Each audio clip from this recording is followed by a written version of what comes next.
Hi guys, welcome back. This week we are discussing some of our most frequently asked questions about 2 to 4 units, specifically here in San Diego, taking out some of that mystery on this property type.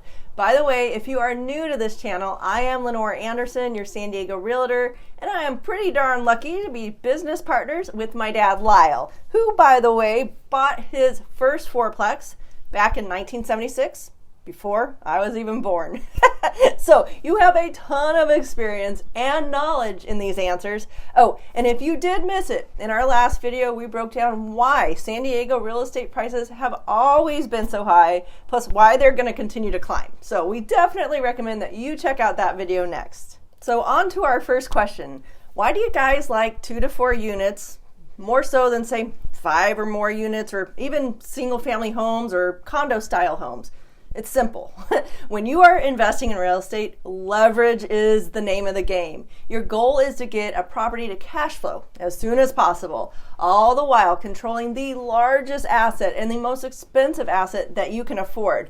Doing this with the smallest out-of-pocket expense or investment. And with 2 to 4 unit properties, you can own a property that potentially generates more income than a single family home or a condo could do for you. You have more than one unit generating the rental income. And here is an important part of the equation. You purchase it with residential financing, not commercial financing, which is required for 5 or more units. See, residential financing is much easier to qualify for. You got less down payment and you get a fixed interest rate loan. This means that you can buy with 0 down as an owner-occupant vet with a VA loan, 3.5% down as an owner-occupant with an FHA loan, and even as little as 3% down with a conventional loan as an owner-occupant buyer. Now, buyers who do not own or occupy, you're looking at a 20% or more down payment. See, we like to look at the big picture. So down the road, when you are ready to move on to your next investment, 2 to 4 unit properties are easier to sell. The reason is they qualify for that residential financing, opening the buyer pool for your property. When you have a vacancy with a single family home or a condo, you alone are on the hook for that payment. With multi-units, the other rental income helps offset any vacancies. Now here's a little pro tip for you. We like it when we find a single building that actually has 2 to 4 units in it. And the reason is that you only have one structure, mortgage, insurance policy, and location. You get your rent, landscaping, roof, and make repairs on only one property. It's much easier than owning, say, 4 condos or homes all over town. Oh, and they are a solid value add type property, especially when you're buying one that needs some work. You're going to go in and renovate each unit one at a time, raising up the rents to market value once that rehab is completed, and increasing the value of your property through sweat equity. Hey, if you look around San Diego, you're going to notice that these 2 to 4 units are pretty scarce. They just aren't really building them anymore, making them more valuable to you as the owner. Another question that we get asked all the time is, what should I be looking for when I'm reading these MLS listings that you're sending me? Well, if you are finding them lacking info that you need, you're right. The MLS details for the most part are inadequate when it comes to 2 to 4 unit listings. And the reason for that is that most agents are lucky if they land one multi-unit listing in their entire career. See, the MLS detail sheet is the perfect example of how they lack experience with selling this type of property. Many do not provide you with enough of the move forward with an offer kind of info or details. The details that investors need to know. Details that will tell you the numbers make sense. It's really often that we find that they leave out the configurations, like the bedroom or bathroom counts or even the square footage of each unit. We even have found that the age of the property and the age of the improvements is missing.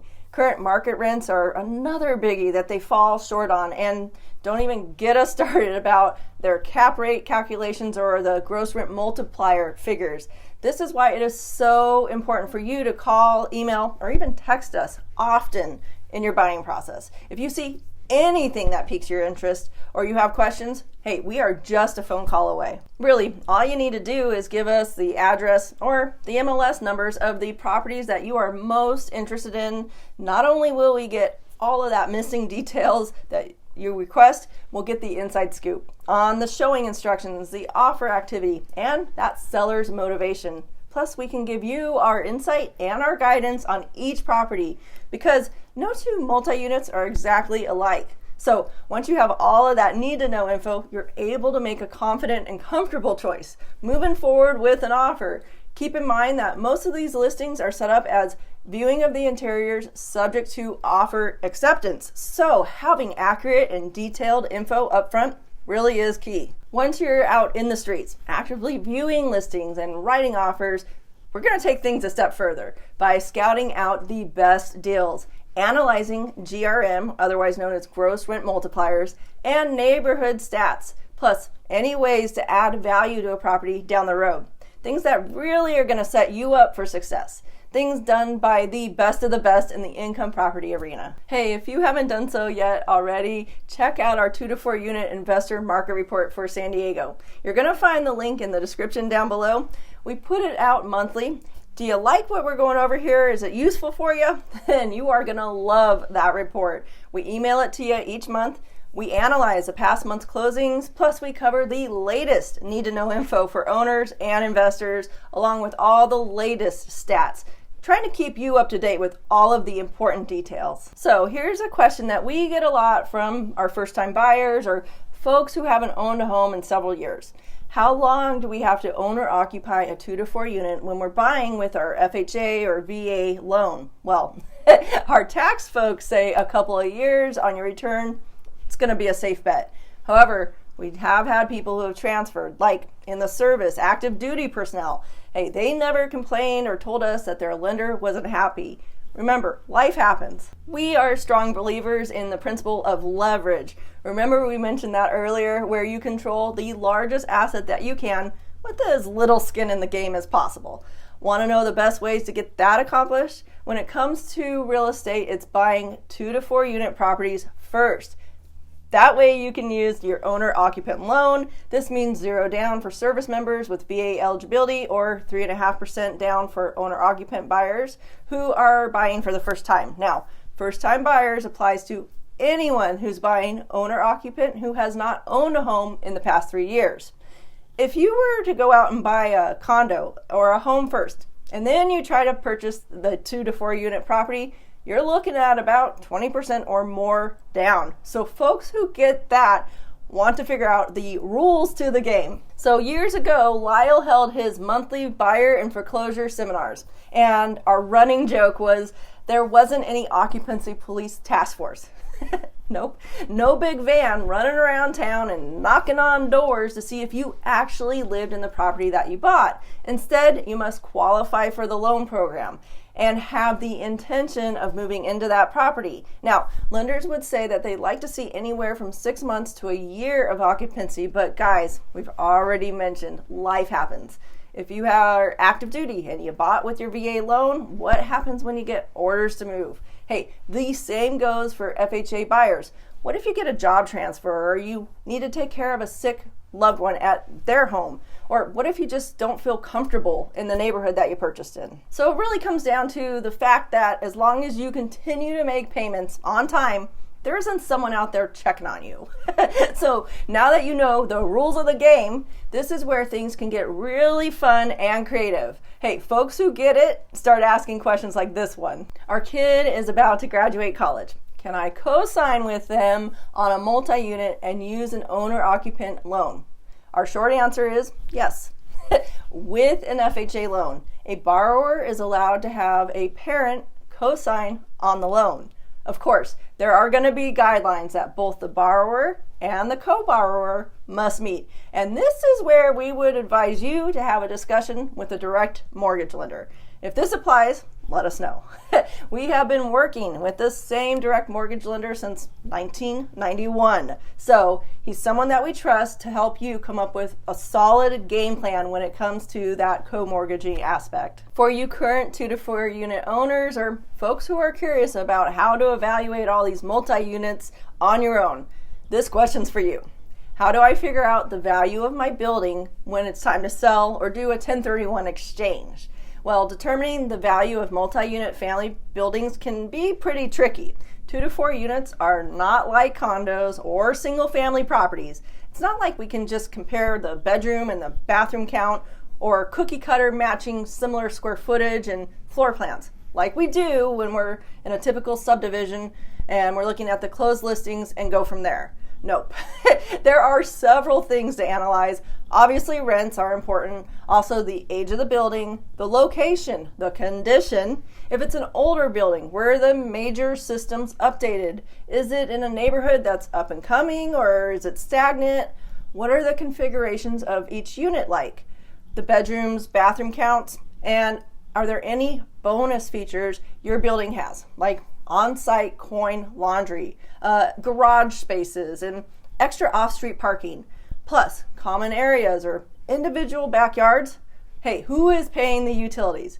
The owner or the tenants? So once we get all those questions answered, we then look at the neighborhood comps, analyzing the gross rent multipliers for each active, pending, and closed listing. We then determine the average GRM for the neighborhood. And with that info, we can use the average GRM to set the value of your building. This isn't as easy as looking on Zillow for a Zestimate for your personal residence, which, by the way, is usually wrong. So if you're trying to figure out the value of your building or a property that you've got your eye on, just call us. There's no way for a non-licensed realtor to get the details for rents and all the other above mentioned items of neighborhood properties. Now we're going to finish this up with a biggie, especially since the tenant landlord laws have changed so much in the past several years. How do we get our rents up to what market rents are once we become the new owners now in 2024? Well, that is a great question. With all of these new rules with AB 1482, it states that you need to follow strict laws regarding rent control.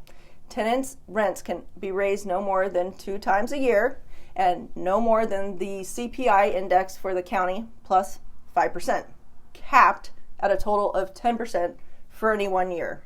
I know, a lot to unravel there. My example is this. The current CPI for San Diego County is at 5.3%.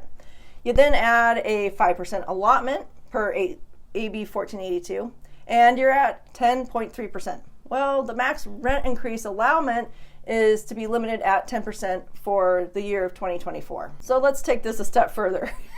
In the past, if you were able to make major renovations to a unit and the tenants could not inhabit the unit while the work was being performed, you then have the ability to bring in new tenants at new market rents. Only you'd have to pull a permit to do the work, but even this process is being tampered with. The new rules state that you have to offer that unit back to the old tenant once the work is finished. Now, here's the caveat and the prudent thing to do. Hire an eviction attorney. Reason is, not all cities, communities, and areas are held to the same provisions. You absolutely have to find out the proper procedures, the ones you need for your particular area and situation. Hey, I get it. That sounds pretty complicated. Well, despite some of the challenges of being a landlord right now, the long-term rewards are amazing. By investing in a tangible asset that cash flows for you, you are creating family wealth in a way that your regular 9-to-5 job can't do for you. Plus, like we mentioned in the video that we're recommending watching, property values tend to double every 7 to 10 years here in San Diego. So now you'll want to do 2 quick things. Click on that link down below, like I said, in the comments and in the description, and then tell us where you want us to email that 2 to 4 unit monthly market report. Oh, and you're going to want to watch this video next.